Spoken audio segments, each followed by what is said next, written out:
I'm that course, and they always call you broke. When it's you, they can't afford. Turn my mom into a boss. Got a penny for your thoughts. And the way I move in secret, thought I kept it in a vault. Yeah, I'ma do me. What's up, y'all? And welcome to Such a Fucking Lady, the podcast. My name is Lana Jé, and you know what?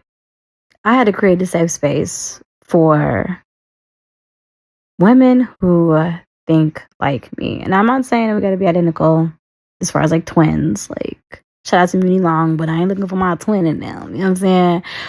Really, what I'm looking for are the women who fit right smack dab in the middle of where we are in today's society, because that's how I feel. I'm going to talk about my life, my journey, lessons, things that I learned, and the lessons that I'm continuing to learn. Here, it's a safe space to figure out who you are and wear the 50 million hats you wear in a day. Here is a safe space to be vulnerable. And even as I speak with you guys, honestly, just help myself grow in a lot of ways. So, it's the introduction. Now let's get to the woman. My name is Lana Jé, and I am a mother. I am a artist. I'm an actress and a daughter and a sister. And as my boyfriend likes to joke, I'm the lady, meaning I'm the person that everybody calls when they can't figure their life out. I am the daughter of two deaf parents. I am a coda, and I'm also the oldest. So I don't know if I got any people out there who are the oldest or the firstborn, but baby, is you think different, you move different, and it always feels like the weight is on your shoulders. I was blessed to be able to be born with the ability to catch on to things really quick, and what comes with that comes the ideology that you have the potential to be that perfect woman, or at least that's how I felt. I was the golden child, and with that came insane amount of pressure to be the woman that the women in my life didn't have the opportunity to become. Whatever obstacles they feel like they encountered while they were growing up, they looked at me and said, hey, you can do all the things that we didn't get a chance to do. The biggest problem with that is nobody ever asked me if it was something that I wanted to do. I grew up super fast. I know you guys are like, what does that mean? Let me break it down. So, being the firstborn, coda, that means that my parents are deaf. I was the in-house interpreter. I was the rhyme, the reason, the translator, the comprehension person, all of the above to explain and break down and understand adult decisions or situations all the time. And then to also make sure that my mom understood them as well. And then also guide us in making the best decision. This was, a kid, right? Never stopped, that didn't stop. And in that dynamic, I became the responsible person in the household. And with that, you grow up really fast. You look at the world different. Because even if you're in high school, you are operating in the world as an adult, and you've been doing so. So naturally, I was that girl that in her mind was grown way before she technically was grown. And that made me, I feel like, make a lot of decisions that I should not have made. And in hindsight, I always say, like, it is a miracle that I'm alive today, because, baby, the shit that I used to get into was absolutely insane.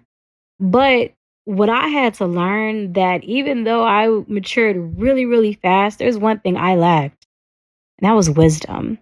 And wisdom comes with age, and wisdom comes with surviving. And that's really what I did.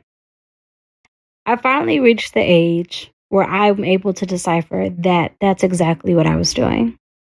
Surviving, making decisions based on getting to the next step, and never feeling comfortable enough to let my guard down, to be vulnerable, to no longer operate in a place of survival. And once I had that epiphany, that's when the real journey began. I had to fall off the face of the earth, well, that and several other reasons, but I had to have a real reality check because I ended up losing so much of myself. And I didn't even know to what. I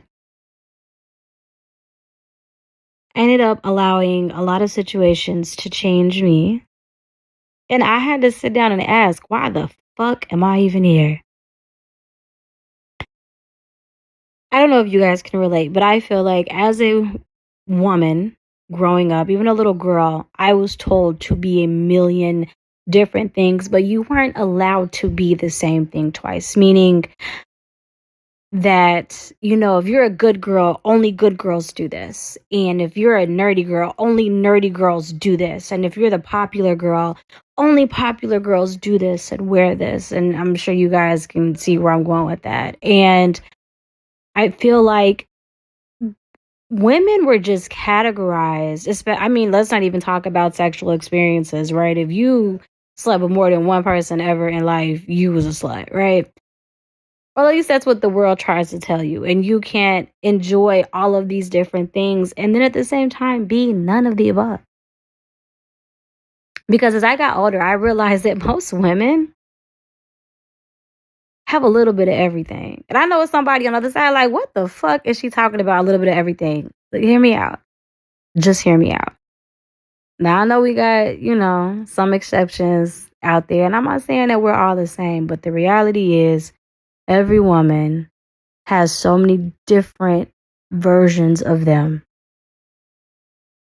They're not just one thing. And when I started understanding what that meant, that's where the whole mindset, the term such a fucking lady came from. Because in reality, I'll tell you in a heartbeat, okay? I'm sanctified and saved and I still whoop your ass, you feel me?